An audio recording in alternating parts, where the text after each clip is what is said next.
Hello, and welcome to Impacto AZ, a podcast dedicated to centering the Latinx voice on important issues of the day.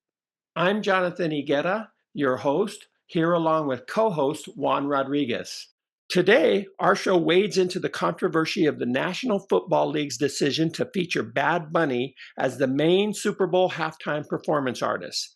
The decision has led to a backlash from some U.S. residents that Benito Antonio Martinez Ocasio, aka Bad Bunny, a reggaeton singer who's earned international and artistic acclaim, will sing primarily in Spanish. And some critics are also pointing to Bad Bunny's comments that have been interpreted by them as anti-American. So we're here today with Arizona State University distinguished law professor David Lopez to discuss some of the finer points of this ongoing saga.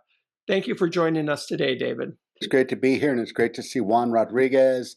Juan, I've been thinking a lot about you, seeing the Toronto Blue Jays in the World Series. I remember that you were such an ardent fan back in the day. I guess we knew each other back in 1993 when we had black hair. So, That's right. sorry it didn't turn out the way I'm sure you wanted, but it hurt. Certainly one of the best World Series I've ever seen. It's great. Yeah.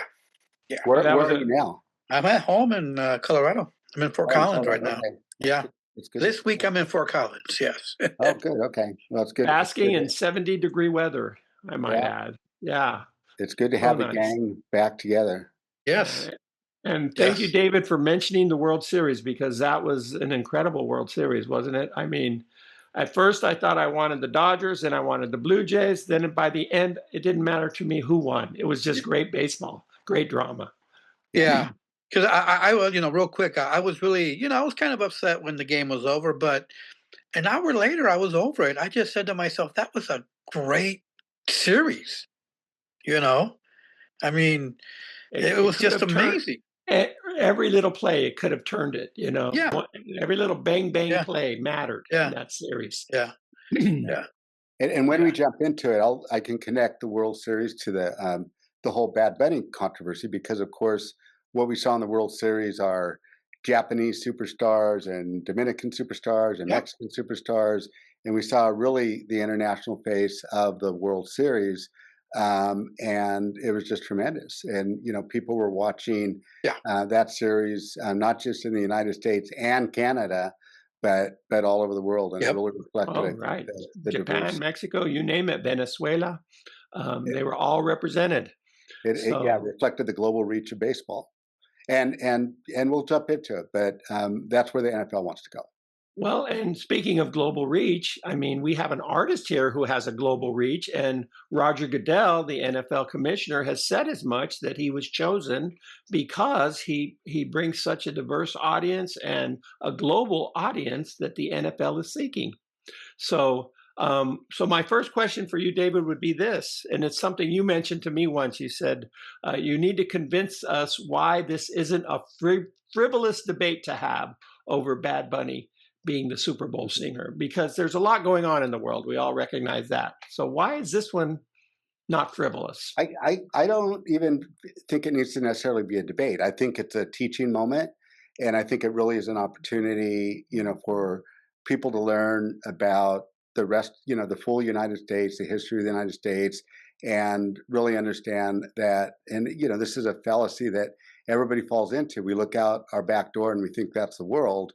But I think this is a reminder that the world looks different depending upon, where your back porch sits, right? And so I just think there's a lot here that we can learn from each other. Obviously, there's been a lot of heat that's been generated over Bad Bunny's selection. I think the most important thing to remember is that this was a business decision by NFL, and frankly, it was a pretty shrewd one. Right. Well, speaking of the backlash that followed, they have submitted a petition, I'm not sure to who, but it had over 100,000 signatures on it. So that's a pretty significant backlash. President Trump has commented on it, how it was a terrible decision. So this is, I guess we can't take it lightly. The opponents, you'd like to say, oh, come on, grow up. It's a big world. We know that you don't have to speak English and have a certain phenotype to be considered an American. So, and besides that, Puerto Rico is a territory of the U.S., for God's sakes. Yeah. So, Yeah. I mean, Donald Trump and Mike Johnson, the Speaker of the House, both weighed in, and they both said essentially the same thing. They're like, "Who's Bad Bunny? I've never heard of him." Right. And I think that what that kind of illustrates is that we all walk in our own circles, and it sounds cliche to say we walk in our own bubbles, but Bad Bunny is really one of the most streamed and listened to artists in the world, and he has been for several years. He's number 2 on Spotify the last couple of years. 3 years ago, he was number 1, and so he's just a recognized artist worldwide, but also in the United States. And I think that the NFL is trying to go global. They're trying to almost replicate what FIFA has done with soccer. They're trying to replicate the World Series, and they realize that they need to expand their market. And that's why they are holding games in Brazil and Mexico City and London and Germany. And then on top of that, according to NPR, according to the NFL, the largest growing demographic of the NFL are Latinos. And there's a contract with Netflix to broadcast the game in Spanish. It's being broadcast in Spanish worldwide. And I certainly understand because, I don't pay attention necessarily to what's going on always in other countries. But I think that, what we see here is NFL is saying, we want some of that Bad Bunny magic. Like we want to be, in some respects, Bad Bunny, because Bad Bunny has a global appeal that we want to copy.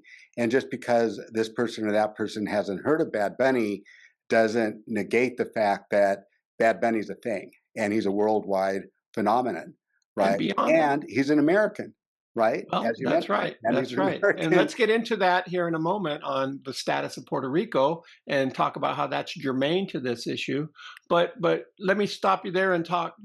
The global reach is one thing. The reach in the United States is another thing. I was just looking. There are 68 million Latinos here in the 50 states and Washington, D.C., and that doesn't include Puerto Rico, according to the 2024 census analysis. We also have 44.9 million people who speak Spanish at home, and that's over 5. Who knows how many you would add if you included the babies from 0 to 5 that are coming up. So there's a pretty significant audience for Bad Bunny and reggaeton and Latin music in general right here at home. That's going on right here. Yeah, no, I think no doubt. And this past year, the NFL has actually made an effort to target the Latino audience with their Por la Cultura campaign, right? So what this does is it kind of reflects, kind of a tension between electoral politics that's played within kind of a closed circle, and I think a broader issue of cultural production worldwide, global production worldwide. And that's where the NFL plays. Like the NFL is not dependent upon, certain constituencies of voters. People vote by watching it or not watching it. And that's something that happens regardless of citizenship status and regardless of nationhood status. And NFL wants to get as many viewers as possible. They don't really care about whether someone's a citizen or what language they speak. They want to be they want to be Bad Bunny, and that's how they make their money, right? What was the comedy troupe, the Chicano cultural group? Culture Clash. Culture Clash. It reminds me of their old joke with, "Hey, I'm going to go to the Cesar Chavez rally. I'm going to roll it, but I got to wait till the Raiders are done playing." I mean, Latinos are big consumers of the NFL. We used to say that in Arizona too. That we'd go to the protest, but the Suns are having a good season, so we can't go out there. Yeah. Juan, you were going to say something, Juan? Yeah, well, the phenomena of Latinos loving gridiron American football And I use the term gridiron to distinguish it from regular football sometimes in the conversation because it gets a little confusing. But with the NFL and the other forms of American football, gridiron football, the NFL, it's always their ambition goes past 30 years, to be a global phenomenon. They've been planning this forever. They had back in the 90s, or I think it was the 90s, they had the NFL Europe, where they had a developmental league in about six or eight European cities, and it shifted from year to year. It was an experiment. It worked out. It didn't work out, but it left an impact on Europe. There are still leagues in Europe. They were thinking globally a few decades ago. Yeah, and then this is just a continuation of that. And then the international games, like in London and Germany and Mexico Tokyo, City, and Mexico City. Well, let me tell you about Mexico City. Like, and you guys know, you grew up near the border there, in Nogales, and my experience is more in Texas. Yeah, Phoenix is a borderlands. Phoenix is a borderlands of the borderlands. So, well, what I'm saying is Nogales is not that far, and the reach. The border is an hour and a half away from Tucson. Mm-hmm. And then my experience was through Texas, Eagle Pass, Texas, from San Antonio to Eagle Pass. Mm-hmm. I remember spending my summers in Mexico and seeing summer football leagues in Mexico on the border in Piedras Negras, mm-hmm. And this is in the 70s.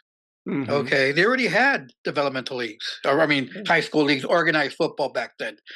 But the point I want to make is when the NFL rolled out, their international campaign, what they did in places like Germany and London, they would have because all this is planned years in advance.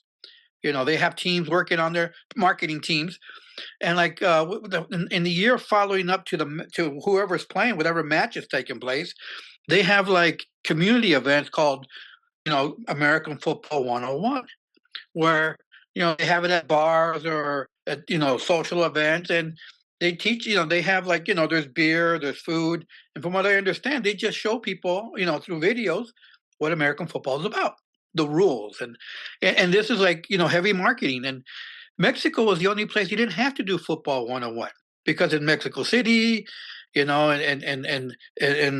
Monterrey and other places in Mexico, they already know the game.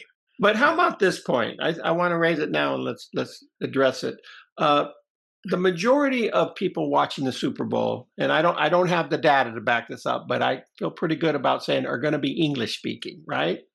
And since they are English speaking, do the critics might not have a point here that they'd like to see an English speaking performer at the halftime show? Well, look, I sent you. I think this sort of gets back to one's point. I think I think the fastest growing market is the Latino market. Anyone who's been on the Mexican side of the border knows that there are two teams that they love down there. The Raiders also, always, like the Raider Nation, because of Tom Flores, because of everything, because of Jim Plunkett location, and the Dallas Cowboys, America's team. You're going to see in Piedras Negras, you can see a lot of Dallas Cowboys shirts.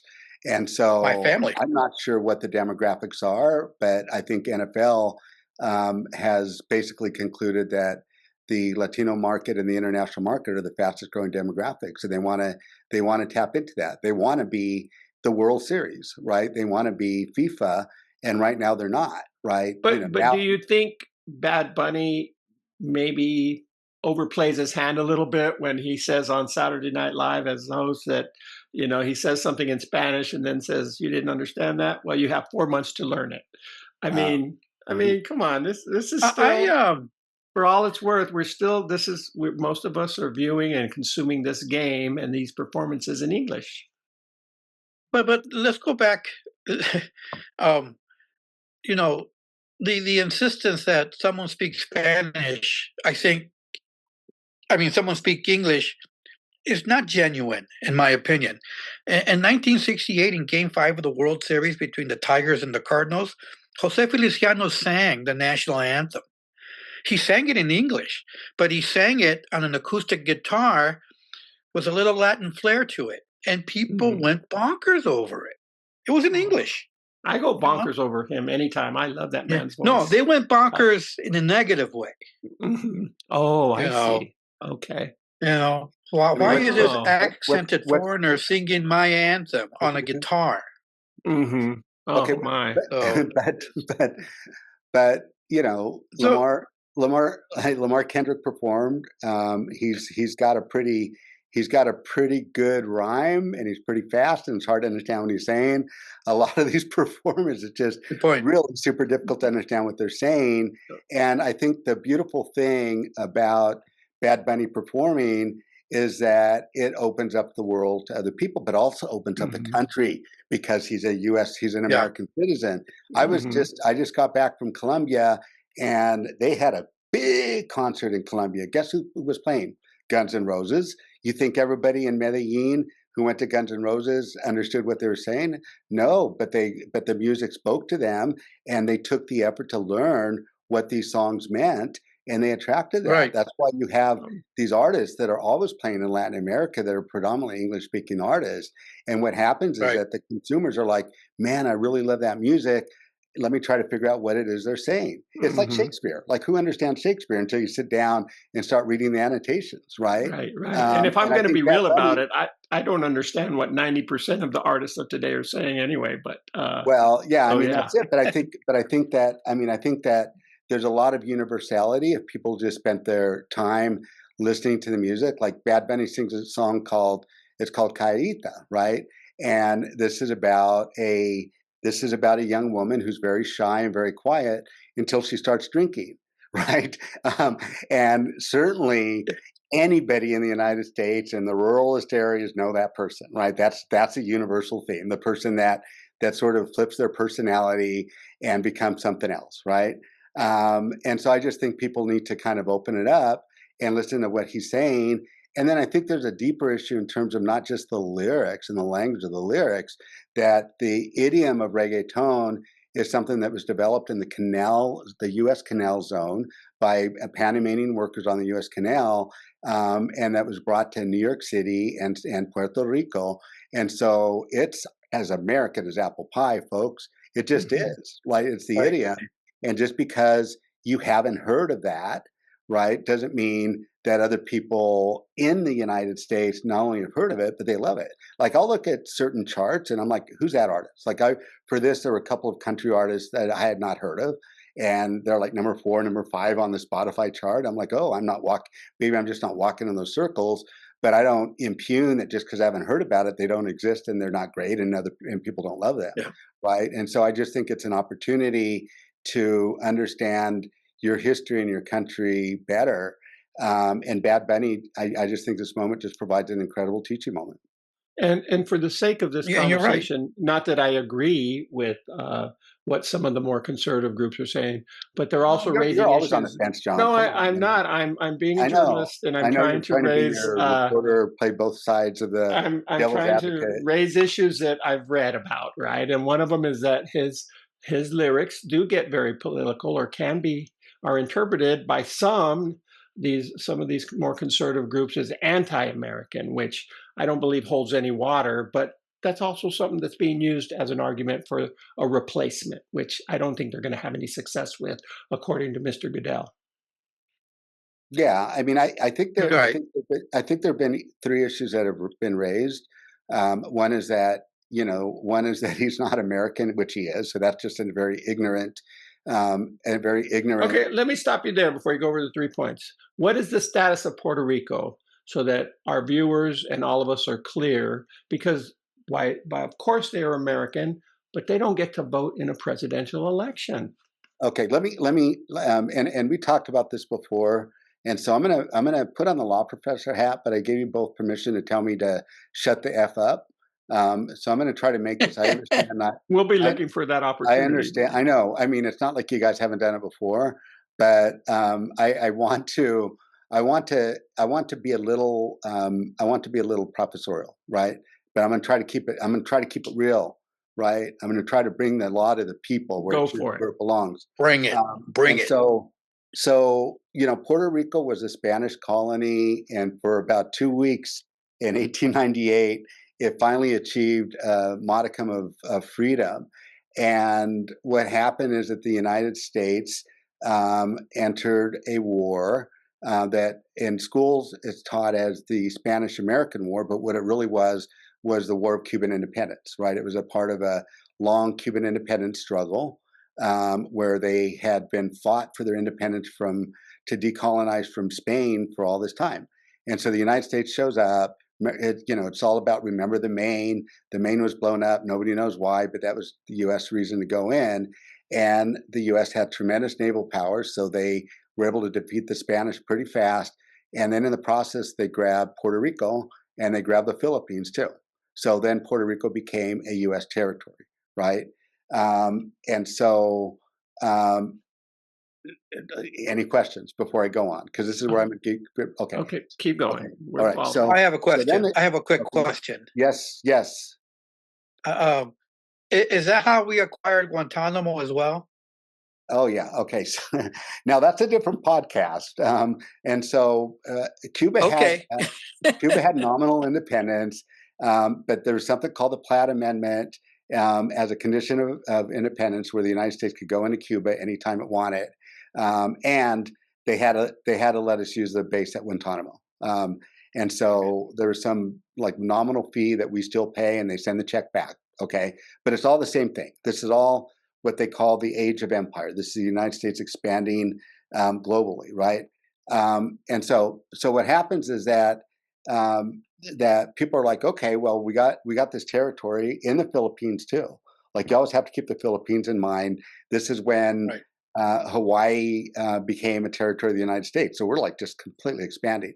And it's like, okay, what are they at? Does the flag, the question was, does the Constitution follow the flag?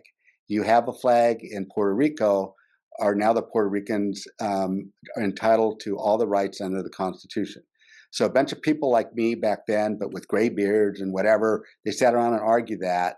And they're like, well, that can't possibly be. Like, we can't possibly start saying that Puerto Ricans and the Philippines are Americans and U.S. citizens. So there was a case, okay, and this is where I'm going to be the most professorial. There's a case called, several cases, right, that decided this issue, they're called the insular cases. And all these Supreme Court justices are like, does the Constitution follow the flag?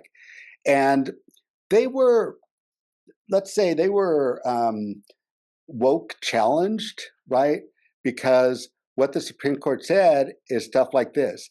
It is obvious that the annexation of outlying and distant possessions, grave questions will arise from differences of race, habits, and laws, and the customs of people, and the differences of soil, climate, and production, which may require action on the part of Congress that would be quite unnecessary if it were contiguous territory. In other words, because the climate, the soil, the racial composition, they couldn't possibly be part of the country.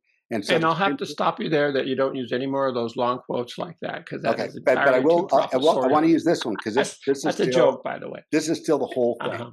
It's like the Supreme Court said in Puerto Rico, yeah, you can't. They only have some of the rights, but Puerto Rico is basically foreign in a domestic sense. Okay, think about what that means. Foreign in a domestic sense. And when you mentioned the flag, I don't think they fly the American flag in Puerto Rico, though, right? They have that beautiful flag that they use on their own. They do some. They do. Okay, so in 1917, during World War I, Puerto Ricans became citizens of the United States. Okay, God bless America. But they didn't have all the rights of people in the United States, right? They were not afforded the right to vote in congressional elections. They were not afforded the right to vote in presidential elections. Later, they were given some limited home rule, but they can't vote. Like, so if you don't like what's going on there, you can't say, let's vote the bastards out. You just have to deal with it. And so what that means is that when they had an economic crisis, it was people in the United States, not in Puerto Rico, that imposed a board of trustees, right? And they're called a junta, and they make all the decisions in Puerto Rico. So if you want to tee up the song El Apagón. Okay, so that's called El Apagón, which means the blackout. Because of the way that things are structured in Puerto Rico, they don't have direct control over over the public utility, and they're trying to sell the public utility. So they keep facing blackouts in Puerto Rico. So that's what Bad Bunny's singing about. And in the middle of that song, there's a whole documentary about the history of Puerto Rico, right in that video, right? Oh, wow. And so it's no surprise that right now, the average income in Puerto Rico is 50% that of Mississippi, the poorest state. So Puerto Rico is a very, very poor part of the United States, and they can't vote the bastards out, so to speak. And I'm sure Hurricane Maria did nothing for that and then Hurricane status. Maria's part, because there's no political incentive to make sure that you provided services to that community. And of course, you have the famous photo of the president throwing paper towels in a very kind of callous way. And so what's happened is that Puerto Rico's lost 10% of the population. Like, there's more Puerto Ricans living in the United States that live in the archipelago of Puerto Rico. So that's that's Bad Bunny, right? But he's American, right? And most Americans don't want to think about, hey, we might have a colony, right? Because we fought against colonialism, right? Remember King George? We fought against kings. The idea that we have people that are U.S. citizens that don't have this political voice and that are living relatively to the United States in poverty without any self-determination, that is something that I think more people should know. And that's why I say this is a teaching moment. And that's Bad Bunny's world. So people say, hey, but is Bad Bunny loyal to the United States? I would flip the question and say this allows us to ask, is the United States loyal to Puerto Rico? Right? Do we dedicate them? And I think a lot of the reaction has been that many people still see Puerto Ricans as foreign in the domestic sense, right? That they're not really, they don't belong to our community. And what that does is not only, I think, insults Puerto Ricans, but insults really the history of linguistic diversity in the country, the indigenous languages. New Mexico, as a condition of joining the Union, was able to retain Spanish, right?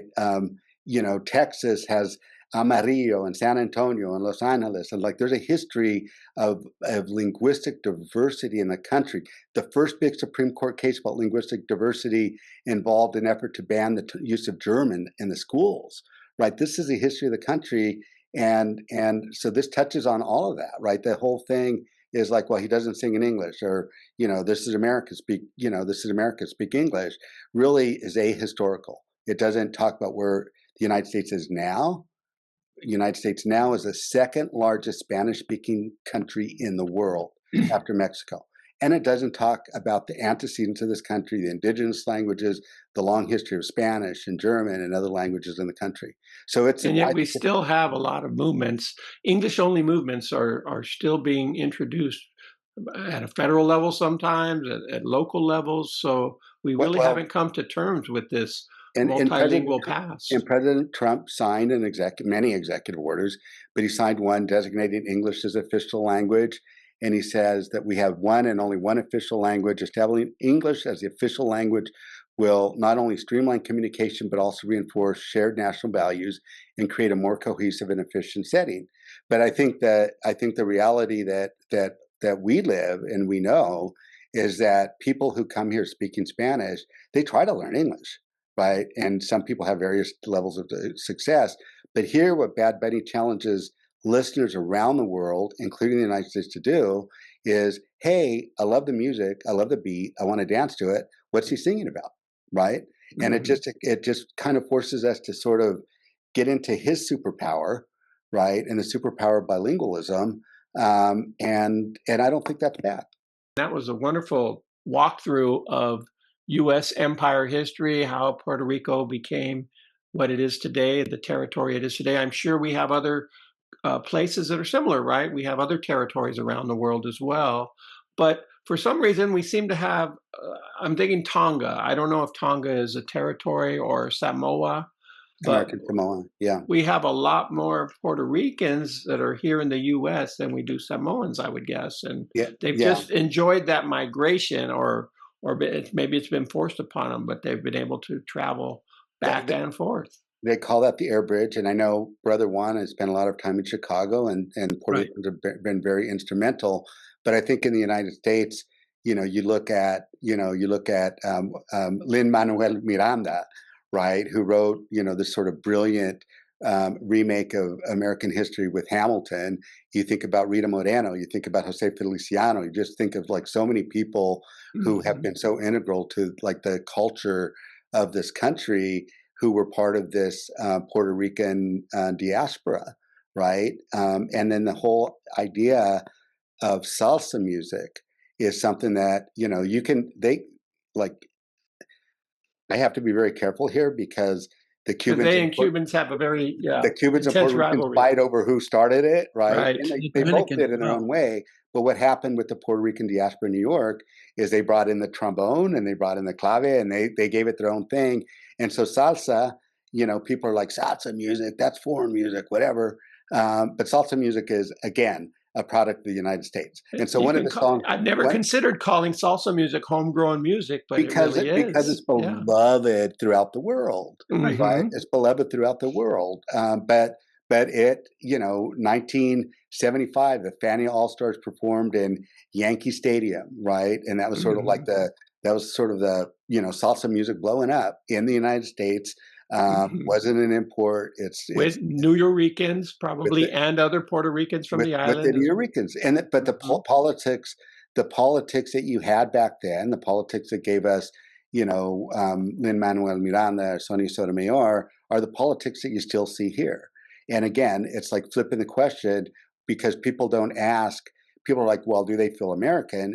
And the question is, do you treat them as belonging in this community?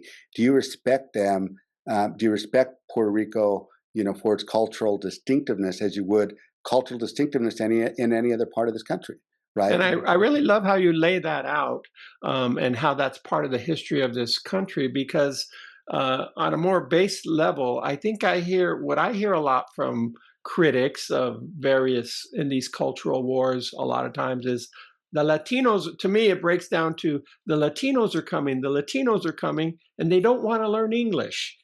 And I think you've just dispelled a lot of the thinking that goes into that kind of mindset with your description. Well, I think Lin Manuel Miranda speaks English extremely well, as anyone who's seen Hamilton, you know, can attest. And I'm here at ASU, and I'm sitting in the midst of the Indian legal program, probably the best Indian law program in the country. And you know, this state, you know, has the history of the Navajo code talkers and the Dene, and just sort of multiple languages.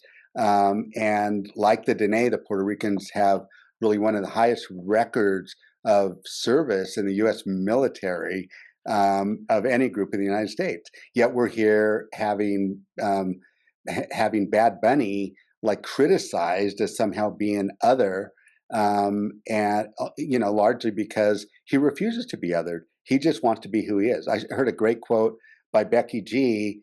Is like something. Becky G, the Colombian singer. No, Becky G's Mexican American, right, Oh, from okay, California. okay. That's Coddle G. Carol. Yeah, Carol Coddle G's. G. Got to get it down, brother. I know, I'm Got to behind. get down. But Becky G is like it's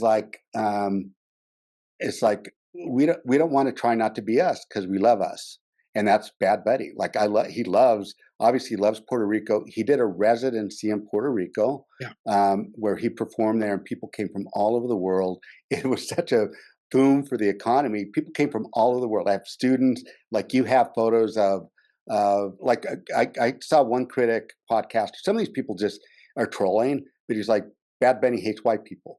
Well, Bad Bunny doesn't hate John Hamm, because you see like photos of John Hamm there, like dancing, and Adam Sandler, and all those folks, right? I mean, you know, there are a lot of people who are on the Bad Bunny train. Just because Mike Johnson hasn't heard of him doesn't mean that train hasn't long left the station, right? And what I would suggest is, I don't know what kind of music, you know, Mike Johnson listens to, but I know that there was a petition going around that has many signatures saying, why don't we put George Strait there, right? Man, I love George Strait. And I keep thinking like Bad Bunny's going to pull George Strait there on the stage with him. Like George Strait, you know, sings from the soul. George Strait is badass. I don't know what his politics are, right? I mean, if I found out that he's like, yeah, I'm into mass deportation and mass torture, whatever, I'd be disappointed. but his songs are his songs. It's going to be like Kanye. Like, I don't understand what Kanye's politics are. I know they're not mine. I don't know if he understands, but Kanye's Kanye, right? Kanye's brilliant, right? And George Strait, I think when you start comparing, like, like, okay, let me give you an example. So Bad Bunny sings a song called Nueva York. So he Hispanicizes New York, and this is based on an old salsa song called Verano en Nueva York, Spring in New York. And anybody who's been spring in New York is like, oh my God, it's the most amazing thing. Like, everybody's out. It's just like New York is like, to me, it always felt like the quintessential American city. But I guess to others, it feels foreign and alien. I don't know, like Chicago. It depends where you're sitting. But he sings that. George Strait sings Amarillo by Morning, right? So what he does is flips it. He anglicizes Amarillo, right? And the song is like, I'm in Amarillo by morning, up from San Antonio. So what he does is he takes San Antonio and Amarillo, and he anglicizes it. He just sort of flips the same thing, but you can't hide from that. Like, this George Strait's a brother from south of San Antonio. He's a South Texas boy, right? And he knows this music. And the crazy thing is, tee this up, brother. I want you to tee this up. Well, and I'm gonna tee up El Rey. Okay, tee this up. I want to talk about this. I want to just give you a quote, because George Strait's going to solve this argument, if there is an argument, right? I mean, here we go. If people say Bad Bunny's not American, there ain't no argument. That's just ignorance. Okay, so this is George Strait. Okay, he's from South Texas. He grew up, right? He gave a benefit concert for all the victims of that horrible mass killing in Uvalde, Texas, right? And most of them were, Latino children, many born in Mexico, right? And when they asked him about this, here's what he said. He goes, I've loved mariachi music for years, right? Although I'm not fluent in Spanish, I've been trying to get better. El Rey has been a favorite song of mine for years, and I request it every chance I get. So I decided to give it a shot. What a blast that was. I had versions by the great Vicente Fernandez, a hero. I played it for the guys, and we worked it out. I hope the real mariachis like it. Like, this is like just a musician admiring good music, right? He admires good music. He opens his heart. He opens his mind. Like, this is his world. Like, he's in a bilingual world in South Texas, and El Rey is a song that he's heard, and he grew up, I'm sure, around a lot of Mexicanos that sang El Rey, and he respects it so much. He doesn't say, this is America, only sing in English. Right. Like, why do I want to sing in English? He does get a part on the bill. I'm in South Texas, where Spanish has been spoken, before the border changed, right? And I'm going to pay homage to not only the music, but to my fans, right? By singing El Rey. And there's a video on YouTube of him singing it in San Antonio. The crowd goes wild, almost like Bad Bunny wild. Not completely Bad Bunny wild, but almost Bad Bunny wild, because they're like, he's singing to us, right? I will say, if he does get a part on that bill, on that show, he needs to sing El Rey. That would be awesome. I mean, that's my fantasy, that Bad Bunny's going to bring him out, and then George Strait is going to sing El Rey, right? And then the other one that we were kind of joking about offline, and I don't have enough confidence to pull up my graphics, but there's a very famous song called Titi Me Preguntó. That seems to be the one that everyone's grabbing a hold of. And Titi is like his aunt. That's sort of like a Titi, right? Tia, my aunt, right? So different cultures say different things for, like, auntie or nana or whatever, right? So it's like Titi. Okay, so Titi is an American, U.S. citizen like him. Like, they can't be any other. And it's about, like, do you have a girlfriend? And then he goes into all of the girlfriends. He goes into all the girlfriends he has, right? And so he starts talking about. And I was going to pull it up, and I wanted to count it. See if I have a graphic on this. He goes, Me gusta mucho Gabriela. He has Gabriela. He has Patricia. He has Nicole. That's 3. He has Sophia, and his first girlfriend in kindergarten was Maria. Right? There's 5 in that song. So, hey, that's bad values, man. This guy's like a playboy, right? So maybe I'm down with the cause. Get rid of Bad Bunny. Right, and let's bring in somebody else, right? But we can't bring in George Strait, because his most famous song, one of his most famous songs is "All My Exes Live in Texas." Right. So he's got Rosanna down in Texarkana. He's got Sweet Eileen in Abilene. He's got Alliston in Galveston. Somehow lost her sanity. And of course, there's Dimples, who lives in Temple, and she's got the law looking for me. So not only is he like a philandering playboy, he did something that made him run off to Tennessee, right? And so, that's a little bit of like the outlaw that lives in country music mythology, and so is Bad Bunny, right? They just come together. I'm just saying they come together, and this is just music, and these are stories, and it's beautiful. And I'm just saying, I'll leave it to George Strait, and he just like I'm open-minded on this, right? Well, brother, that was a excellent take on this whole controversy, and we get to see it from a whole new light, some of us, and really look at the antecedents to these arguments and why it really isn't a controversy, and maybe some of the arguments should be flipped, as you say. So I think we've got a good taste of it. Does anyone want to make any last questions or comments before we wrap this show up? I want to jump into one more thing, because I don't want to gloss over this, is that, that no doubt Bad Bunny has been very critical of ICE raids in Puerto Rico and across the country.